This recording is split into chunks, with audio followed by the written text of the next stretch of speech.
Hi, good morning.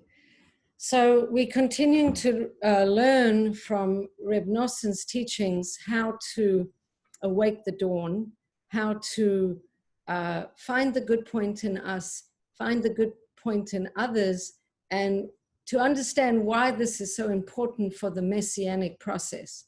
So we know that for each person individually, when they don't have a sense, when a person doesn't have a sense of his own value, how does such a person wake up in the morning and do good and do mitzvahs and ready the world for Mashiach and for perfection and for tikkun if they don't feel that they have worth and value?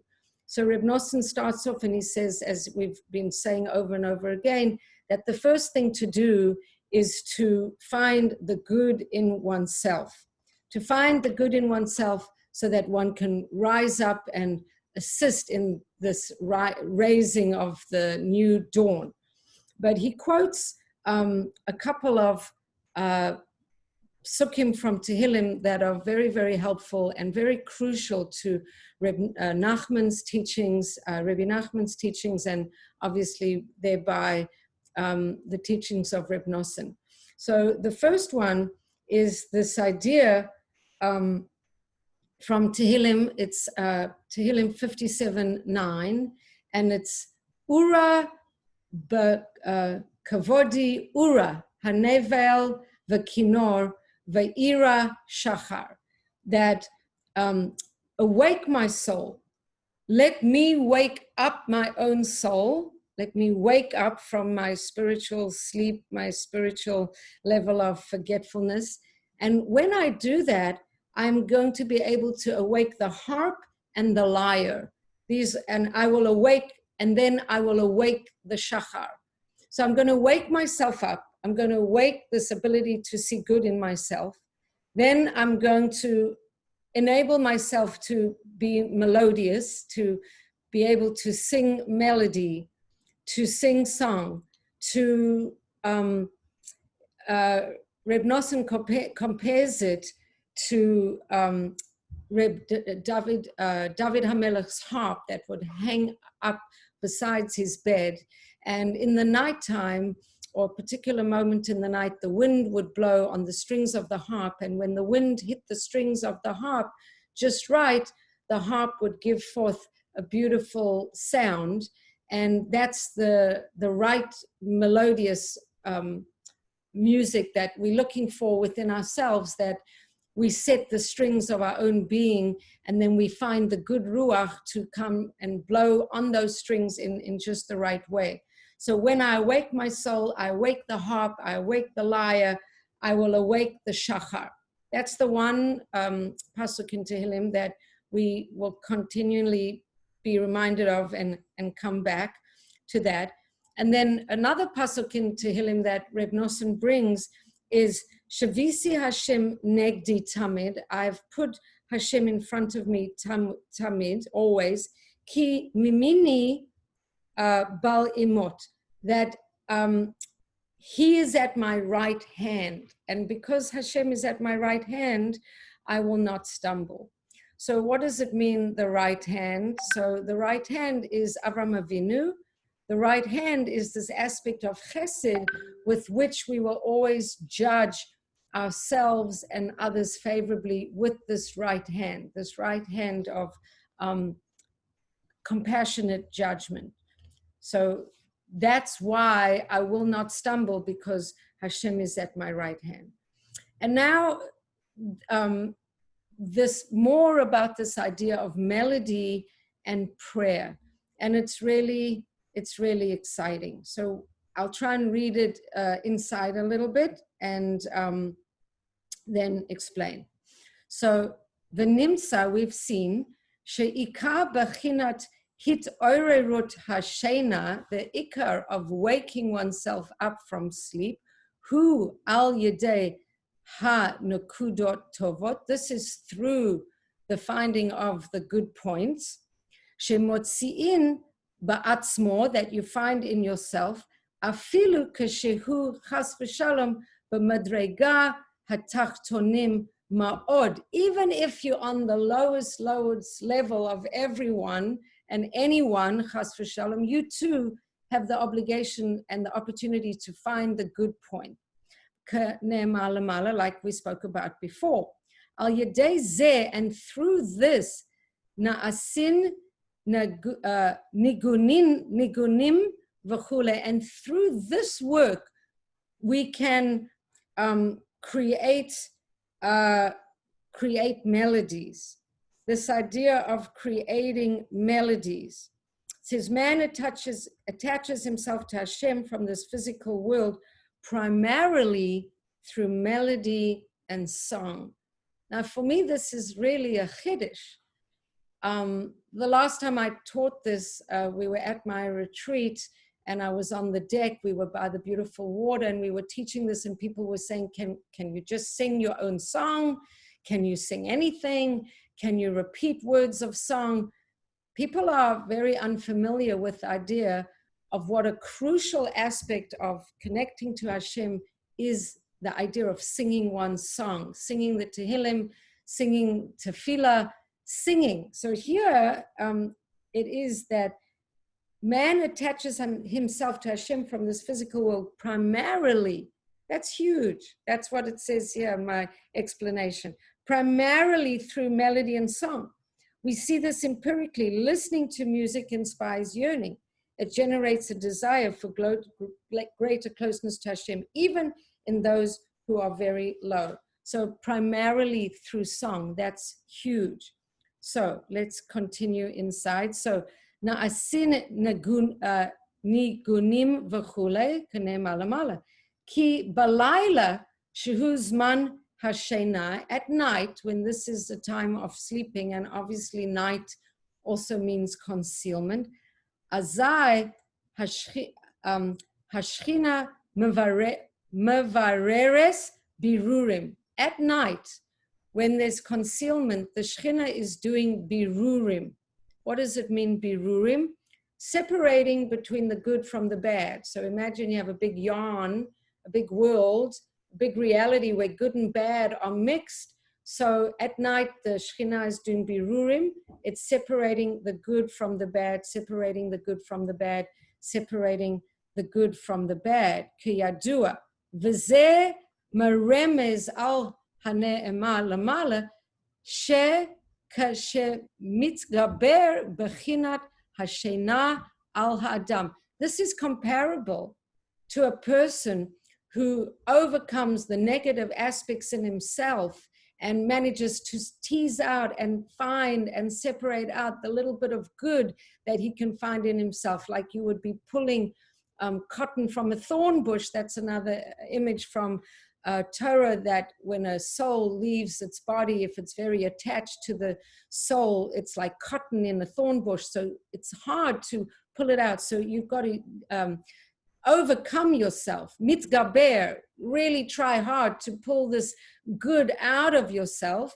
Azay tzarich levakesh ulachapesh limsor ba'atzmo nekudo tovot. You might have to work really, really hard to find this good point. You're working hard. This is the work of birurim.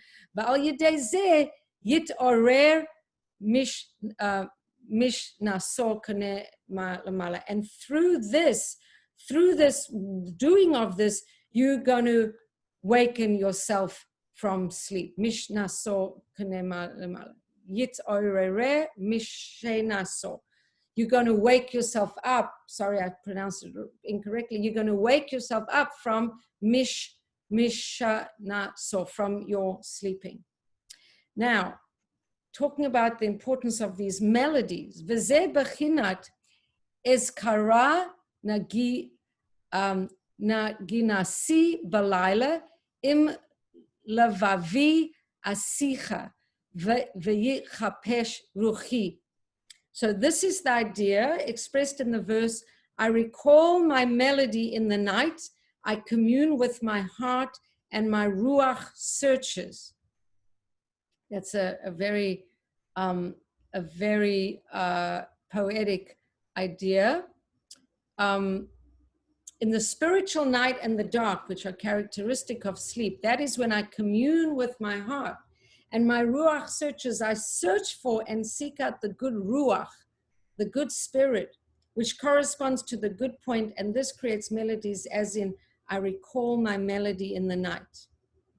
In addition to a spiritual awakening, discovering one's good points also helps a person pray. As explained above, by overcoming the desire for sleep and waking himself up from his slumber through the good points that he finds inside of himself, a person brings about the essential tikkun of prayer. Now, Reb Nosson is going to start talking about something and introducing something which is really a beautiful idea, that when we do this work, so remember this image of the cotton ball inside the thorn bush and how we got to try really hard to pull the raw cotton out of the thorn bush, and it's not easy. He's then going to introduce the fact that this is compared to two ideas in avoda, in davening, which roots back to service in the temple with the offerings that were brought in the Beis Hamikdash, the korbanot, the animal sacrifices, and the ketores, the sacrifice of different spices that were brought. How is prayer and looking for the good point in oneself comparable to korbanot and to ketores?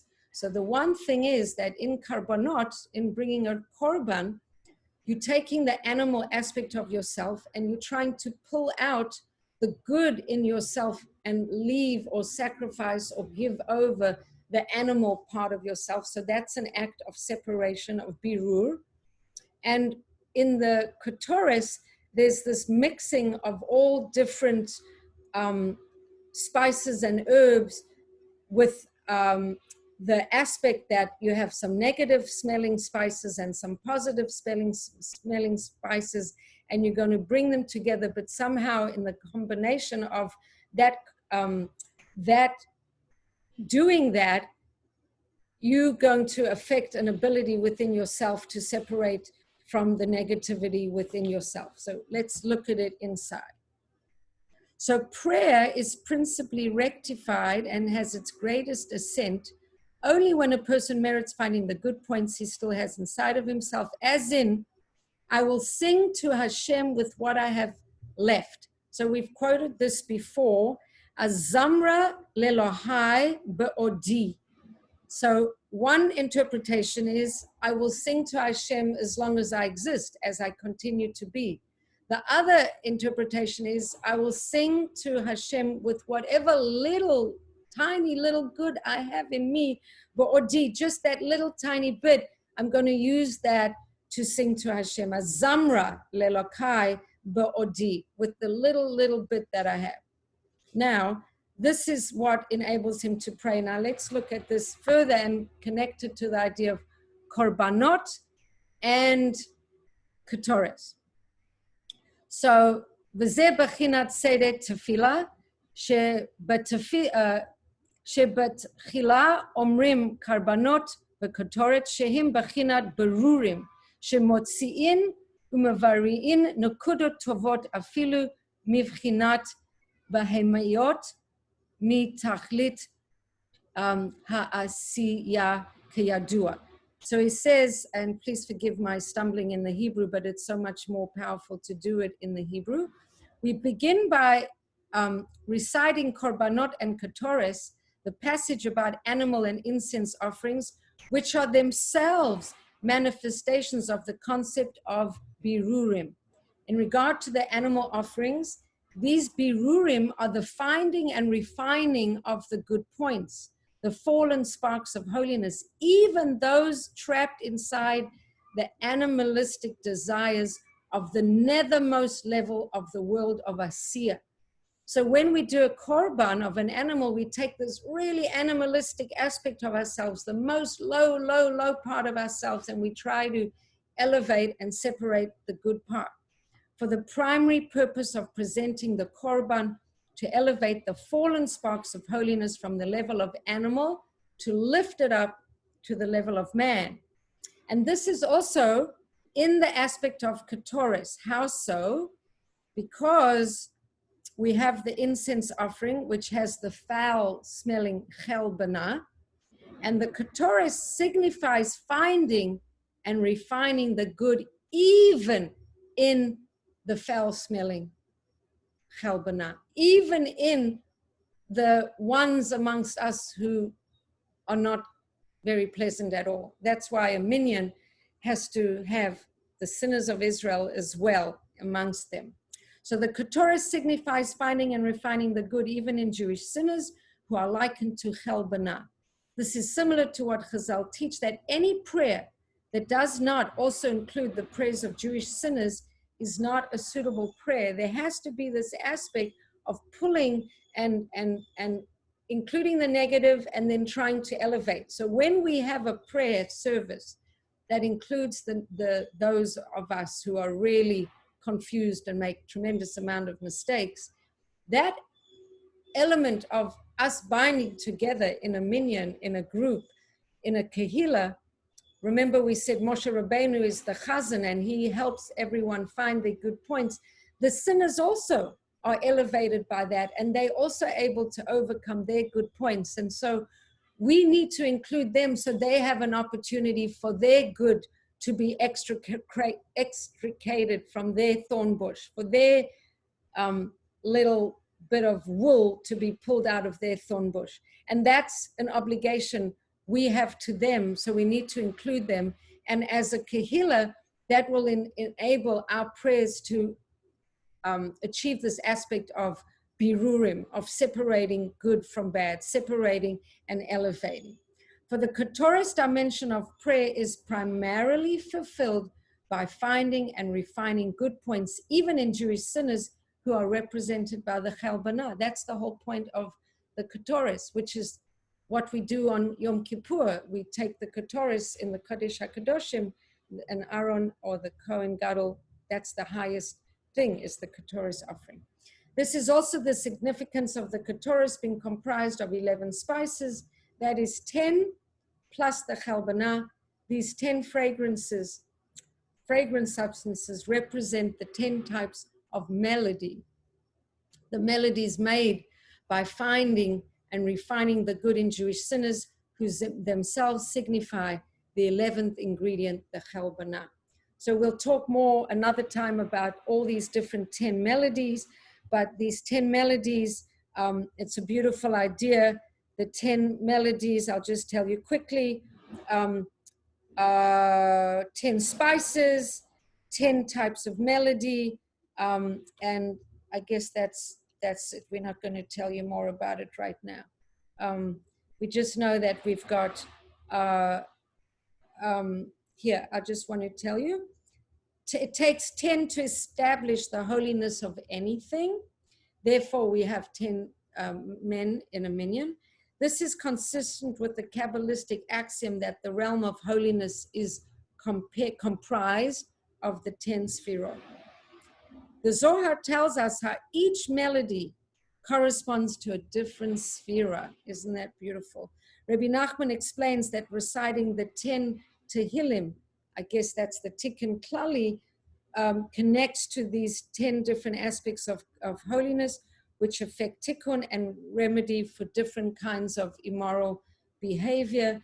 The 10 styles and their relationship to the 10 psalms that make up the Tikkun Klali are discussed in Rabbi Nachman's Tikkun Klali.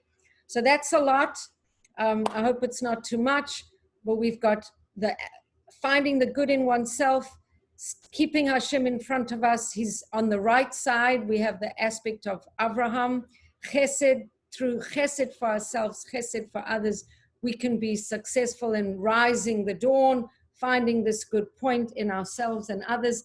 That will help us to do the avodah of tefillah, which will be with song and melody.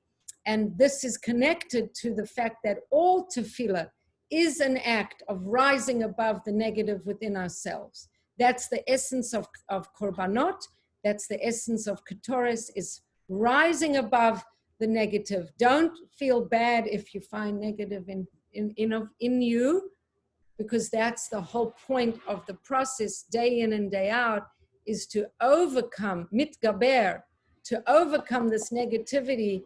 Know that it's there, okay, don't get depressed about it, then do the work of rising above it. And through that rising above it, so we will empower ourselves to help others rise above their negativity, empower the whole world to rise above its negativity, and help in the rising of the light and the new dawn. So, sei gesund, Shabbat Shalom. May we see the new day of Mashiach, the new sun rising very soon. Shabbat Shalom.